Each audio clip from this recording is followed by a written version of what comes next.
안녕하세요. 저는 좋은열매교회의 주보람입니다. 저는 모든 일에 열심과 진심을 담아 살았는데요. 그것이 저의 의로움과 기준이 되어서 저를 제외한 모든 사람들의 심판자로 살게 되었습니다.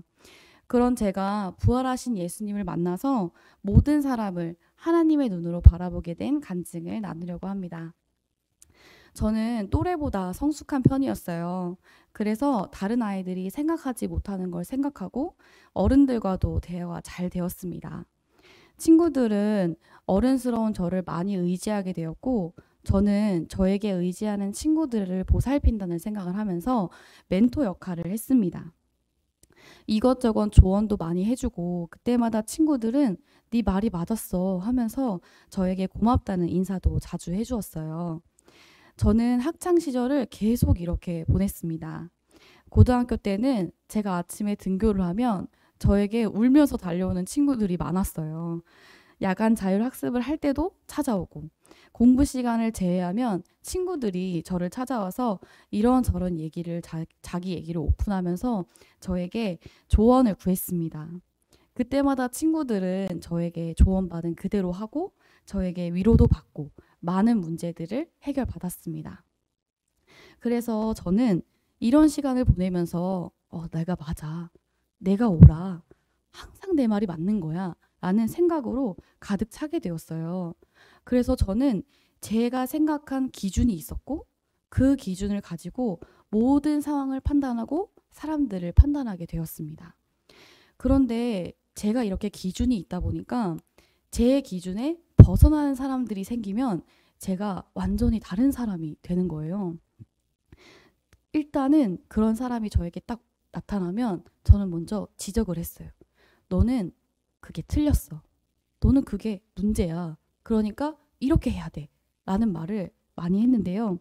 그러다가 그 사람이 더 이상 제 말을 듣지 않으면 저는 그 사람을 없는 사람을 취급을 했습니다. 함께 있어도 투명 인간처럼 돼 있고 그 사람이 상처를 받든 마음이 어떻든 저랑은 더 이상 관계를 맺지 못하도록 선을 그었습니다. 저는 결혼을 일찍 했는데요. 저의 결혼 대상은 10살 이상 차이 나는 사람이었어요. 왜냐하면 또래들과는 말이 통하지 않았고 제가 엄마가 되어서 힘들게 챙겨줘야 한다는 생각이 들었거든요. 그래서 10살 정도는 차이가 나야 내가 좀 수준이 맞겠다라는 생각을 했습니다. 그래서 제가 24살의 나이에 35살의 남편을 만나 결혼을 하게 되었습니다. 교회 안에서 신앙의 가치관이 맞고 예수님 얘기도 하면서 교회 생활을 했기 때문에 저는 결혼 생활이 수월하겠다라는 생각을 했어요. 그런데 막상 결혼을 하고 보니까 남편은 제 기준에 너무 안 맞는 거예요. 한 번은 제가 생각한 기준에 의하면 남편이 자발적으로 기쁘게 음식물 쓰레기와 분리수거를 해야 하는데 남편은 제가 여러 번 말해도 듣질 않는 거예요. 그래서 오빠에게 말을 했죠. 여보, 쓰레기 좀 버려줘. 라고 얘기를 했는데 오빠는 알았어 하면서 또 안 버린 거예요. 이게 여러 차례 반복을 되다 보니까 제가 이제는 심판할 때다 라는 생각을 하고 남편을 심판했습니다. 저는 2주 동안 남편에게 말도 걸지 않고 눈도 마주치지 않는데 집안일을 더 철저히 했어요. 그리고 아이들을 제가 다 돌보면서 여보, 당신이 필요 없어 라는 생각을 하게끔 만들었어요. 2주가 지나고 남편이 저에게 와서 미안하다고 사과를 하면서 정말 죽고 싶었다는 얘기를 하는 거예요. 저는 모태신앙이거든요. 근데 계속 교회를 다녔기 때문에 이런 저의 생각과 마음이 잘못됐다는 생각을 하기는 했어요. 그런데 이런 상황이 딱 직면하면 제 마음과 생각이 지켜지질 않는 거예요. 저는 교회에서 자랐기 때문에 말씀을 알고 있었거든요. 하나님을 사랑하고 네 이웃을 네 몸과 같이 사랑해라. 그리고 남편을 존경해라. 이런 말씀들을 알고 있었는데 이 상황에 딱 처하면 이 말씀들이 완전히 사라져 버리는 거예요. 그러면서 이 말씀이 제 삶과 아무런 상관이 없어져 버렸습니다. 그렇지만 제 생각에는 그래도 나는 예수님을 믿어 라고 생각을 했고, 하나님도 제 기준이 맞다고 해주실 것 같았어요. 그래서 열심히 신앙생활을 하다 보면 이런 부분이 좋아지겠지라는 생각을 했습니다.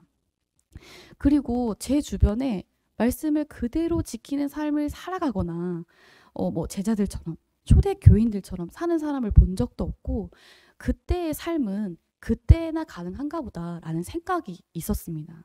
그래서 이제껏 해왔던 대로 그냥 열심히 최선을 다해서 신앙생활을 했습니다. 그런데 언젠가는 되겠지 하는 생각이 차츰차츰 무너졌는데요. 저와 남편의 신앙은 열심히 봉사하고 살면서 삶에서 일어나는 체험을 가지고, 기도 응답을 가지고 신앙이 쌓여왔거든요. 근데 그 기도 응답이나 체험이 점점 사라지더니 하나님의 관계가 끊어졌나 할 정도로 체험이 없는 거예요. 그래서 더 기도를 많이 해야 되나 해서 기도를 더 많이 하고, 성경 공부를 더 할까 해서 정말 집중해서 큐티도 하고, 더 열심히 봉사하자, 더 열심히 교회 일하자, 이렇게 하면서 정말 최선을 다해서 제가 할 수 있는 한 최선을 다해서 했는데, 그래도 체험이 없고, 그래도 기도 응답이 없고, 이게 점점 사라지다 보니까 제가 갈피를 못 잡는 거예요. 그런데다가 제 신앙이 흔들리면 좀 남편이라도 저를 붙잡아줬으면 좋겠는데, 저도 남편도 체험으로 쌓아진 이 신앙이 완전히 무너져 가는 거죠. 그래서 저랑 남편이 둘 다 이런 생각을 했어요. 우리 신앙에 문제가 있나? 혹시 우리가 뭘 잘못했나? 여기서 더 뭘 열심히 해야 되나? 하는 생각이 드니까 너무 지쳐버렸습니다. 그러면서 터무니없는 생각까지 들어오는 거예요. 하나님이 정말로 살아계시나? 진짜 하나님이 나를 사랑하시나? 내가 진짜 말씀처럼 살 수는 없나? 제자들처럼 사는 방법이 아예 없나? 내가 만약에 죽으면 우리 아이들은 어떻게 신앙을 유지하나? 이런 생각들이 물밀듯이 들어오는 거예요. 아무리 생각해도 확실한 답은 없고, 저는 이렇게 기도하게 되었습니다. 하나님, 진짜 살아계시면 저를 확실히 좀 만나주세요. 저를 사랑하시면 확실히 알려주세요. 그리고 제자들처럼 살고 싶어요. 라는 기도를 하면서 제 마음이 간절해졌습니다. 어느 날 친정엄마가 다니는 교회에 우연히 예배를 드리게 되었는데요. 예배 후에 목사님과 잠깐 교제하는 시간이 생겼어요. 그래서 목사님께서 저에게 몇 가지 이렇게 질문을 하시고 아주 본질적인 질문을 저에게 던져주셨습니다. 내용이 뭐였냐면, 자매님, 복음이 뭔가요? 라고 저에게 물어보셨어요. 저는 복음을 알고 있었어요. 그리고 마음에 아주 당당했어요. 그래서 복음이요? 예수님이죠. 라고 대답을 했습니다. 근데 대부분 이렇게 말을 하면 신앙생활 잘했네요. 열심히 신앙생활 하시나 봐요. 라는 칭찬을 들을 줄 알았는데, 목사님께서는 저에게 아주 충격적인 질문을 해주셨어요. 왜 예수님이 복음인가요? 라고 물어보셨습니다. 저는 그 질문에 대답을 할 수가 없었어요. 저는 예수님이 복음이라는 답을 알았는데 왜 예수님이 복음인가에 대해서는 단 한 번도 생각해보지 않았거든요. 그래서 마음속으로 대답을 했습니다. 그렇게 배웠는데 아닌가요? 라는 대답을 했습니다. 근데 목사님께서 복음은 기쁜 소식이잖아요. 라고 말씀을 해주시는데, 제가 저는 예수님으로 기쁘지 않아요. 라는 솔직한 대답이 나오는 거예요.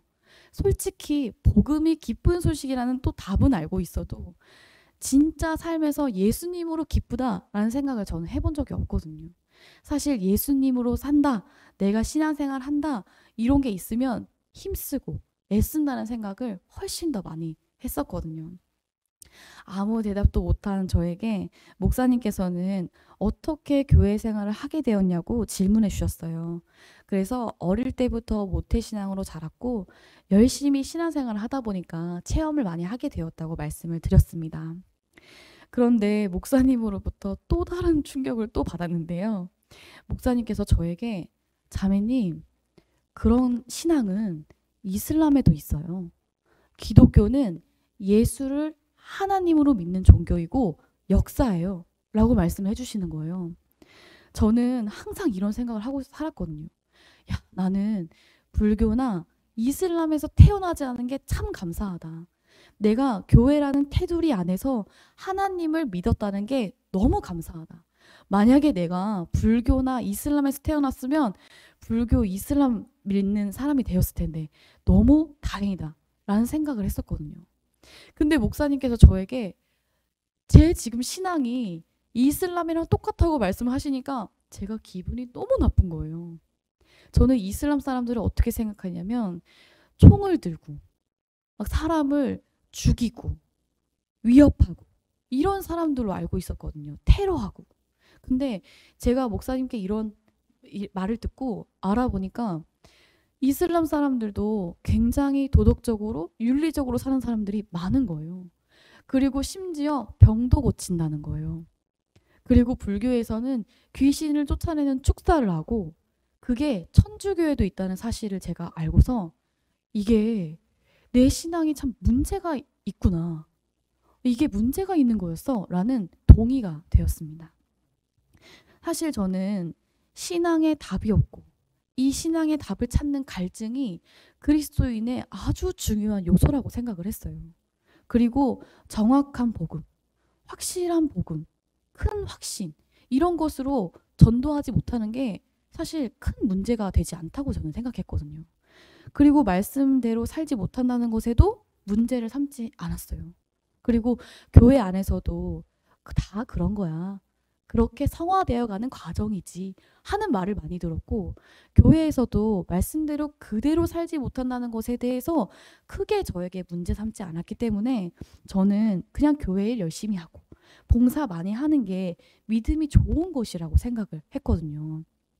그런데 목사님하고 교제를 하다 보니까 이거 내가 처음부터 잘못된 거 아닐까? 내가 시작 전부터 잘못돼서 제자들처럼 살지 못하는 게 아닐까? 라는 생각이 들었습니다. 내가 믿으면 진짜 말씀대로 살아야지. 그게 맞구나. 라는 동의가 되니까 이 막연한 진짜 제자들처럼 사는 거. 정말 말씀대로 사는 것에 대한 이 갈망이 생겨버렸습니다. 근데 목사님께서 제 마음을 어떻게 하셨는지 믿음에 대한 교제를 딱 해주셨어요. 저에게 이런 말씀을 해주셨어요. 자매님, 누군가 자매님을 믿는다고 하면서 자매님의 말 그대로 행동하지 않는다면 자매님을 믿는 건가요? 안 믿는 건가요? 이렇게 저에게 말씀을 해주시는 거예요. 제가 마음에 진짜 강한 확신으로 안 믿는 거죠? 라고 얘기를 했습니다. 그렇게 대답을 하고 나니까 저는 예수님을 믿는다는 게 말씀을 그대로 믿고 삶이 따라와야 된다는 거구나 라는 이 믿음의 정확한 정의가 제 마음에 딱 서버리더라고요. 그러면서 목사님께서 저에게 딱 두 가지 말씀을 던져주셨는데요. 하나는 남편을 죽게 하듯 하라. 하나는 원수를 사랑해라 라는 말씀이었어요. 근데 제가 거기에서 마음에서부터 벌써 아멘이 안 되는 거예요. 그렇게 안 하고 싶은 거예요. 거기서 제가 나는 예수님을 믿지 않는 걸 수도 있겠다. 사실 나는 믿지 않는구나 라는 동의가 되었습니다. 그 이후에 제 마음에 확신 있게 말씀하시는 목사님을 다시 보고 싶은 거예요. 이 목사님이랑 더 교제하고 싶다. 또 교제하고 싶다 해서 찾아가게 되었고 몇 번의 교제를 더 하게 되었습니다. 목사님께서는 첫 만남 때도 말씀해 주셨던 복음을 천천히 다시 전해주셨어요. 예수라는 사람이 역사에 실존했고 그 사람이 자신을 하나님이라고 주장했고 그 주장에 근거를 주겠다. 그걸 증명하겠다고 하면서 정말 십자가에 죽고 부활하겠다고 약속을 하고 그 약속대로 진짜 그 예수가 십자가에 죽고 부활했다는 내용이었습니다. 목사님께서는 이 이야기가 성경에만 나온 이야기가 아니다 라고 말씀해 주시는데 제가 너무 충격을 받았습니다. 이 이야기가 성경에만 나온 게 아니라고? 그럼 어디 나오는데? 라고 너무 궁금한 거예요. 근데 목사님께서 자료들을 보여주셨습니다. 일단 목사님께서 네이버 검색창에 부활이라고 검색해 보라고 하셨어요. 그래서 네이버 검색창에 부활이라고 쳐봤는데 사전이 나오더라고요. 사전적 정의 중 세 번째에 보니까 십자가에 달려 죽은 예수가 자신의 예언대로 사흘 만에 다시 살아난 일이라고 적혀 있는 거예요. 저는 이것을 보고 너무나 충격을 받았습니다. 부활했다는 얘기가 있음. 부활했다고 전해짐. 이런 애매모호한 표현이 아니라 살아난 일이라고 정확하게 기록되어 있는 거예요. 이렇게 깔끔하게 적혀 있는 것을 보고 저는 이게 혹시 사실인가 하는 생각이 들었습니다. 목사님께서는 예수님은 역사에 실존했고 예수님에 대한 모든 이야기가 성경뿐 아니라 역사에 기록되어 있다고 저에게 말씀을 해주셨어요. 저는 진짜 너무 놀랐습니다. 내가 믿는 이 기독교가 역사적으로 증명이 된다고? 이게 만약 사실이고 역사면 성경이 없이도 신앙생활이 가능한가? 라는 생각이 드는 거예요. 그래서 목사님께 성경이 없어도 신앙생활이 가능한가요? 라고 여쭤보니까 목사님은 도리어 제게 물어보셨어요. 2000년 전에 초대교인들은 신약 성경이 있었을까요? 제가 그 질문을 딱 듣는데 그렇구나. 성경이 기록되기 이전에 사건이 있었구나. 내가 어떤 기록을 하면 무슨 일이 일어나야 기록을 하지. 그렇구나. 성경은 무조건 하나님의 말씀이 아니라 목사님이 지금 전해주신 대로 예수님이 역사에 실존했고 그 예수님이 자신을 하나님이라고 주장했고 그 근거로 십자가에 죽고 부활하겠다고 약속을 했고 그 약속을 지켰다면은 예수님이 하나님이네. 그럼 예수님이 하신 말씀, 예수님의 기록이 하나님의 말씀, 하나님의 기록이네 하고 단번에 정리가 되었습니다. 생각해보니까 유대인들은 구약 성경만 있었고 이방인들은 성경 자체가 아예 없었는데 제자들이 어떻게 복음을 전했을까? 이 제자들이 어떤 내용의 복음을 전하고 그것을 사실로 받아들였기 때문에 교회가 세워진 건데 이렇게 수많은 교회가 세워진 것을 또 보니까 이게 진짜 사실로 믿었구나. 상식적인 생각이 드는 거예요. 이 흥분되는 사실을 저는 더 알고 싶었고 저는 좋은 열매 교회로 다니게 되었습니다. 저는 일단 역사적인 검증을 시작했는데요.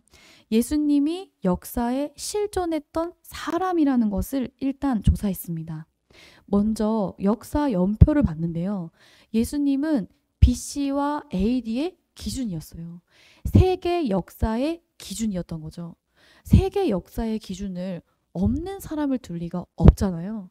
그러니까 예수님이 역사에 실존하셨다는 첫 번째 증거로 제가 삼게 되었습니다. 그리고 위인전의 예수, 4대 성인의 예수, 두산 백과사전의 예수, 이렇게 예수님에 대한 기록은 너무 충분한 거예요. 그리고 예수님이 나와 똑같은 사람인 것도 인지가 되었는데요. 위인전, 위대한 사람들의 이야기. 예수님은 사람인 거예요. 그리고 눈이 있고 코가 있고 입이 있는 정말 사람이었습니다. 저랑 완전 똑같은 사람이라는 것도 이때 인지가 되었습니다. 그리고 제자들이 실존 인물인 것도 확인해 봤는데요. 베드로, 요한, 마태, 야고보 이런 사람들이 예수님이랑 똑같이 백과사전에 기록이 되어 있는 거예요. 제가 이제까지 교회에서 배우고 들었던 이 내용들이 백과사전에 기록되어 있는 것을 보고 제가 정말 깜짝 놀랐습니다. 이렇게 수많은 역사 중에 성경은 일부구나. 성경은 역사의 일부였어. 이런 생각이 들었습니다. 그리고 성경이 곧 역사책이라는 것도 아멘이 되었습니다. 그리고 정말 예수님이 십자가에 죽으셨는지를 찾아보았는데요. 2000년 전 십자가를 찾아보니까 2000년 전 사형 방식 중 하나라는 거를 제가 알게 되었습니다. 저는 예수님만 십자가에서 죽은 줄 알았거든요. 근데 역사의 기록을 보니까 예수님을 포함해서 십자가에 죽은 사람이 너무나 많은 거예요. 그 당시 십자가의 처형 방식에 대해 조사하던 중에 저는 예수님을 생각하지 않고 어떤 사람이 십자가에 처형당한다라는 생각을 해보니까 제가 십자가의 과정 하나하나가 너무 충격이 되었습니다. 십자가는 일단 태움으로 시작해서 채찍을 맞고 자신이 십자가를 지고 간 뒤에 손목과 발목에 못이 박힌 채로 매달려 있다가 죽는 처형 방식이었어요. 일단 막대기로 온 몸을 맞고 그 다음에 채찍을 몸에 맞기 시작하는데 저는 채찍도 말꼬리 같은 채찍인 줄 알았거든요. 민무늬의 채찍인 줄 알았어요. 근데 그 당시 채찍형을 때리던 그 채찍을 조사하던 중에 이 가죽끈에 동물의 뼈, 유리 조각 이런 것들을 주렁주렁 매달아 놓은 채찍인 거예요. 그러니까 사람의 몸에 이 채찍을 딱 때린다는 생각을 하니까 제가 상상이 되더라고요. 사람의 몸에 채찍이 딱 맞고 이게 빼면서 살이 찢어지는 거예요. 사람이 이 채찍을 맞는다고 생각하니까 이거는 정말 확실히 죽었다는 게 마음에 아멘이 되더라고요. 이거는 한 대만 맞아도 죽겠다. 이런 생각이 드는 거예요. 그 당시에 이 십자가형을 받던 사람이 어떤 사람들이 있었냐면 채찍을 맞다가 뼈가 부러지고 어떤 사람은 심하게 찢어져서 장기가 보이는 경우도 있었다고 하는 기록을 보면서 제가 진짜 이 십자가를 너무 종교적으로 생각했구나. 너무 신기루처럼 생각했구나. 이 사실에 대해 한 번도 생각해보지 않았다는 것을 알게 되었습니다. 십자가는 그냥 너무 잔인한 처형 방식이었어요. 이렇게 십자가의 사실을 통해서 사람이 죽었다는 게 선명해지니까 부활을 믿을 수가 없는 거예요. 부활은 죽었다가 다시 살아나는 것인데 이렇게 머리부터 발끝까지 찢어져 죽은 시체가 어떻게 다시 살아날 수 있나 아무리 생각해봐도 이해가 되지 않는 거예요. 그런데 요한복음 20장, 누가복음 24장 여기에서 예수님의 부활을 보는데 예수님의 부활은 몸의 부활이었어요. 만져지는 거예요. 그리고 손에 못자국, 발에 창자국만 남고 깨끗한 몸이 된 거예요.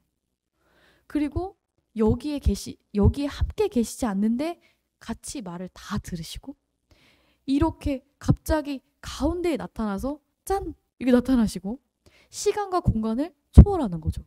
그리고 음식을 드시고 그런 몸으로 부활하신 거예요. 제가 이거를 보는데 만약 내가 제자라면 절대 못 믿을 것 같은 거예요. 그런데 성경을 쭉 읽어보니까 제자들도 보고도 믿지 못하고 귀신인 줄 알았더라고요. 제가 지금까지 부활을 그냥 믿었다는 게 정말 이상했습니다. 사도행전 17장을 보니까 바울이 그리스 사람들에게 복음을 전하는데 예수님과 부활을 전했거든요. 근데 그 사람들의 반응이 나와요. 어떤 사람은 믿지 않고 조롱하고 어떤 사람은 뭐? 하면서 다시 듣고자 하는 거예요. 저처럼 그냥 믿은 사람은 단 한 명도 없었습니다. 생각해보니까 사람이 죽었다 살아나는데 이것을 알아보지도 않고 그냥 믿었다는 게 진짜 이상한 거더라고요. 그리고 순간 이 부활이 믿어지지 않는 거예요. 진짜 죽었는데 다시 살아났다고? 그것도 영원한 몸, 이 시간과 공간을 초월하는 몸. 그런데 만져지는 몸으로 부활했다고? 이게 믿기지가 않는 거예요. 그래서 목사님께서 저에게 이런 교제를 해주셨는데요. 사실이라는 것은 그 당시 일어났던 사건을 얘기한다. 이 사건이 진짜 일어났는지 안 일어났는지 확인하는 방법은 증거와 목격자다라는 교재를 해주셨습니다. 사건이라고 하니까 저는 교통사고가 생각이 나더라고요. 그러면서 거리에 현수막에 목격자를 찾습니다 하는 게 생각이 들면서 사건은 목격자로 일어났는지 안 일어났는지 확인만 하면 되는구나 하면서 제자들에 대해 조사를 하기 시작했습니다. 제자들은 역사의 실존 인물이었고 제자들을 생각하면 순교가 떠올랐어요. 순교라는 것이 저는 뭔가 거룩한 느낌이 있었는데요. 이 조사해 보니까 제자들의 순교도 십자가의 처형 방식처럼 그 당시 처형 방식 중 한 가지였더라고요. 사람을 거꾸로 매달아 놓고 사타구니부터 톱으로 켜서 죽이고 머리를 망치로 내리쳐서 죽이고 돌로 사람이 죽을 때까지 던져 죽이고 살가죽을 한 점 한 점 벗겨 죽인다는 것이 진짜 있었던 사형 방식이라는 것을 알았습니다. 근데 제 마음에 제자들이 왜 이런 죽임을 당했는지 의문만 드는 거예요. 이런 죽임을 당할 이유가 없는 거예요, 제자들이. 제자들은 죽음의 순간까지 무엇을 전했나? 어떤 말을 했나? 그리고 왜 그렇게 전 세계로 나가서 왜 예수를 전했을까? 그리고 담담하게 그 죽음을 받아들였을까? 제가 이런 의문들이 쏟아지는데 제자들의 순교 앞에서 저는 딱 한 가지 결론만이 나오더라고요. 제자들이 부활하신 예수님을 받구나. 받구나. 받기 때문에 자기 목숨을 걸었구나. 이게 너무나 확실했어요. 처참한 죽음을 이겨버린 부활. 죽음을 넘어버린 부활. 그 부활을 통해서 제자들은 자신이 3년 6개월 동안 함께했던 그 예수 선생님이 창조주 하나님이라는 걸 알아버린 거예요. 제자들은 하나님을 본 거였어요. 하나님을 눈으로 본 거였어요. 그리고 승천하시는 예수님을 봤기 때문에 천국이구나 이런 것도 알아버렸고 부활하신 몸을 만지고 봤기 때문에 내가 어떻게 부활할 것도 알아버린 거였더라고요. 그러면 역사에 실존했던 예수님은 진짜로 부활하셨고 예수님이 하나님이신 것이 증명되신 것이었습니다. 예수님은 하나님이셨어요. 하나님이 정말로 살아계신 것이었습니다. 이게 바로 역사, 사실이었습니다. 하나님이 진짜로 살아계시다는 것이 딱 선명해지니까 저는 제가 제 인생의 주인이고 그 주인의 자리가 제 자리가 아니라는 것을 단번에 알게 되었습니다. 하나님이 살아계시다면 하나님이 지으신 목적대로 사는 것이 당연했어요.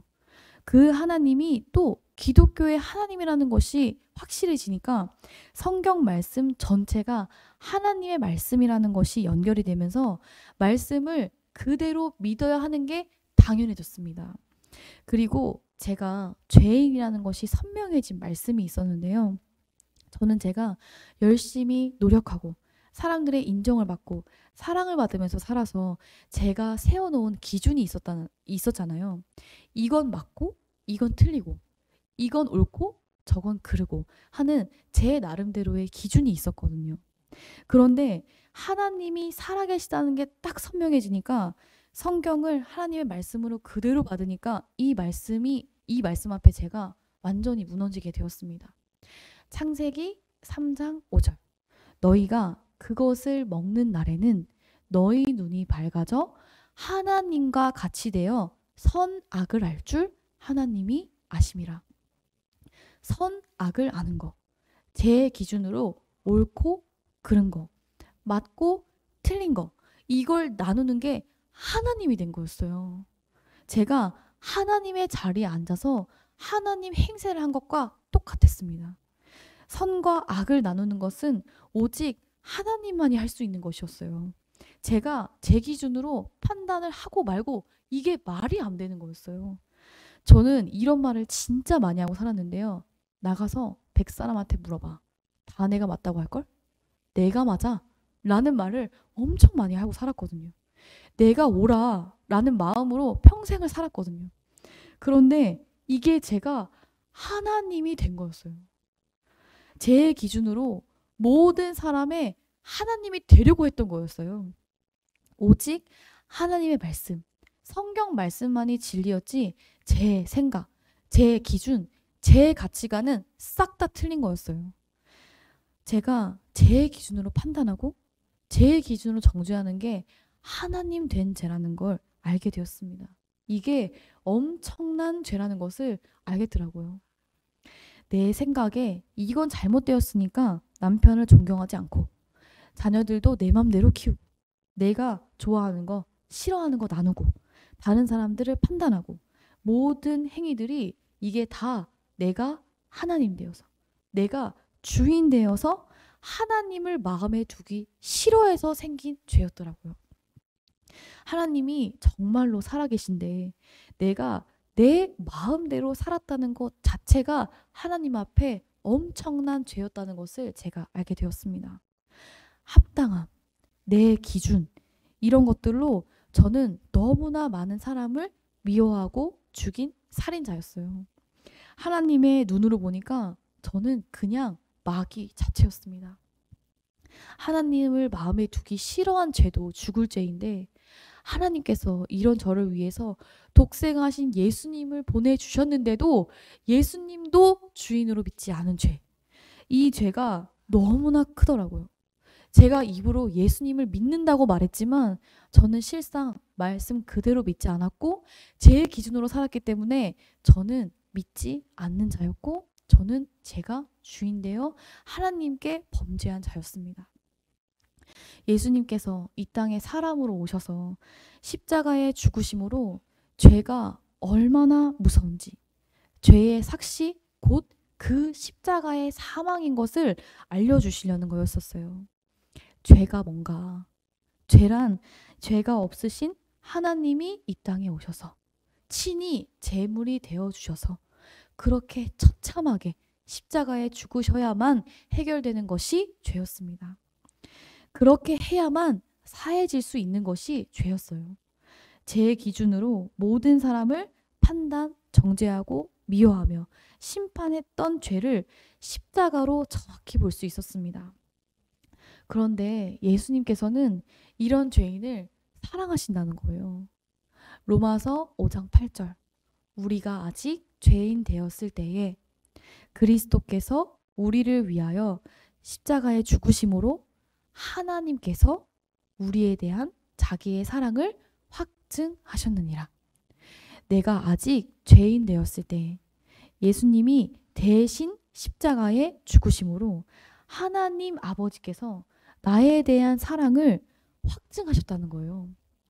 이 말씀을 부활로 바라보니까 역사에 못 박힌 십자가가 하나님의 십자가가 되고 내 대신 하나님이 죽었다는 이 사실에 저는 완전히 무너지고 말았습니다.